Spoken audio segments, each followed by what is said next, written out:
क्या ऐसा हो सकता है कि हजारों साल पुराना कोई ग्रंथ आज भी हमारी उलझी हुई जिंदगी को कोई दिशा दे सके? तो आज हम भगवत गीता के पन्नों में झांकेंगे और कुछ ऐसे ही गहरे सबकों को समझने की कोशिश करेंगे जो शायद आज भी उतने ही काम के हैं। चलिए शुरू करते हैं। जरा सोचिए, मैदान है कुरुक्षेत्र का, लेकिन असली जंग हथियारों से नहीं बल्कि एक योद्धा के मन के अंदर चल रही है। और वो योद्धा कोई और नहीं, अर्जुन है, अपने समय के सबसे महान धनुर्धर। पर इस एक पल में उनका गांडीव धनुष हाथ से छूट रहा है और मन शोक और शक से पूरी तरह भर चुका है। और यही गीता का पहला और शायद सबसे जरूरी सबक सामने आता है।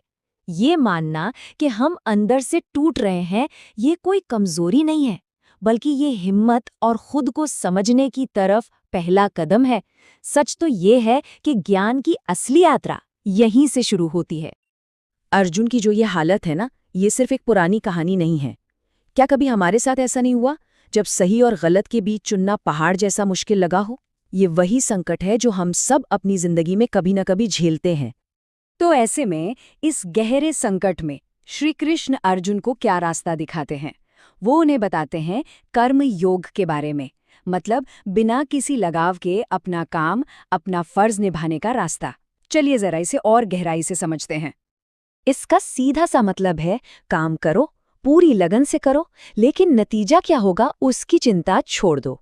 अब इसका मतलब ये बिल्कुल नहीं कि आलसी हो जाओ, नहीं, बल्कि ये तो सफलता असफलता के टेंशन से आजाद होके काम करने की एक कला है।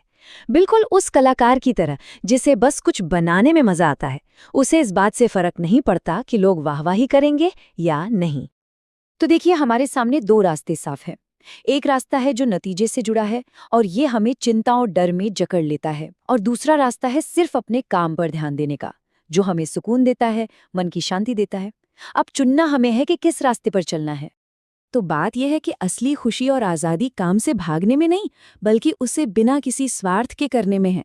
जब काम करना ही अपने आप में एक इनाम बन जाता है ना, बस समझ लीजिए हम सही मायने में आज़ाद हो गए।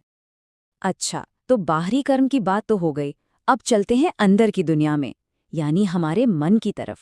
गीता के हिसाब से यही तो असली कुरुक्षेत्र है। सारी लड़ाई यहीं लड़ी जाती है और यहीं हारी या जीती जाती है। गीता में मन को एक दो-धारी तलवार कहा गया है। बिल्कुल सही कहा है।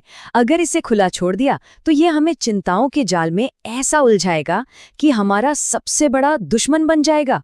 लेकिन अगर हमने इसे साधना सीख लिया तो यही मन हमारा सबसे पक्का दोस्त, सबसे बड़ा